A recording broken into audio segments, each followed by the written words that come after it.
stopped by the house of one of Vernon's most prominent late artists. Hi. Hi. I'm Bob. Hi, I'm Susan. Welcome to the Caetani Center. Thank you. Sveva Caetani was an Italian immigrant who overcame some unique obstacles to finally begin her painting career in her 50s. This is where she was a prisoner for 25 years. Whoa, whoa, whoa! Before we get to that, let's look at her art. Sveva's main body of work is a collection of 56 paintings she titled Recapitulation. And there she is. And this is Sveva. This is one of Heidi Thompson's photographs. It's a great photo. Photographer Heidi Thompson literally wrote the book on Sveva. When I met her, I'd come back from my European studies, and someone said, oh, you should meet this eccentric artist who's a hermit up in this house. So I knocked on the door out there, and she, with her 6-foot-tall figure, was looking down at me, and I had my little camera dangling on the side, and I'm like a young 23-year-old. And she said, what do you want? I said, I just want to meet you. Go away! No way. And then as I'm walking down the driveway, she says, wait a minute. Is that a camera? I need a photographer. Come on inside. Whenever I came to visit her, I would sit on the floor and then I would listen to her like you would watch a play. And her life was certainly dramatic. She was the illegitimate child of Italian Prince Leone Caetani and Ophelia Fabiani. With the rise of fascism at odds with Leone's radical socialist leanings, they moved to Canada in 1921. Leone bought the biggest house in Vernon, hired a governess to educate Sveva in a variety of subjects including art, and they regularly traveled the world shopping and living it up. She really did have this fairy tale life until her father died. And then all of a sudden, it became this nightmare. And in the first 3 years after the father died, her mother wouldn't allow Sveva outside of the house, so she had to live virtually in the house every day. One day, a doctor came and said, Sveva's not going to survive if she doesn't get fresh air. So for the next 22 years, she was allowed to be out in the gardens. During that 25 years, she had not been allowed to paint or draw or do anything that she had been brought up doing. She wanted to paint. She wanted to paint.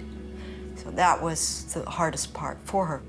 I mean, what compelled her to stay? She just wanted to help her mom, or? Her mother, I believe, may have suffered from agoraphobia, obsessive compulsiveness, and I don't believe ever anyone helped her with that. Sveva used to talk about her mother having heart palpitations every time Sveva tried to leave the house, and there was this psychological fear that if she left, the mom would die, and then what? She couldn't live with herself. When her mother died, Sveva was 43 years old. You know, after being confined for 25 years, people thought she would be broken, but she said her greatest power came out. Sveva found her feet as a well-respected school teacher, but she had brittle bones, and so after missing too much school for health reasons, the school board let her go. When she was told that she couldn't teach anymore, she was driving home, she had this sudden vision, and she saw the 56 paintings right in front of her mind's eye. She used this very tiny brush. She would paint these paintings every day, and she said they were so important to her, it was like giving birth each time.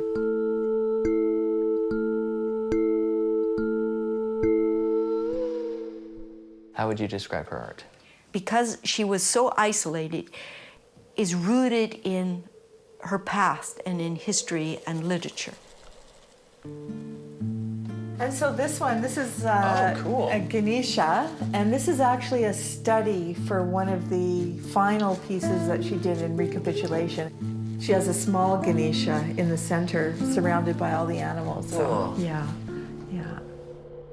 Sveva was heavily influenced by Dante's Inferno, one of her father's favorite works of literature. One of the aspects of hell is indifference. And of course, she had so many experiences where people were indifferent to her suffering. So she creates this monster, not paying attention to all the suffering people below. And in the corner, you'll see the little boatman going through.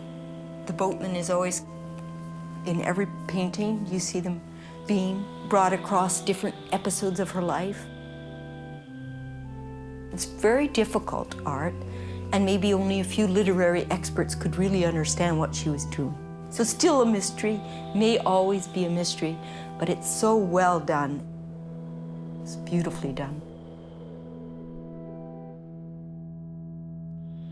Sveva died in 1994 at the age of 77. She left her house to the city as a cultural center.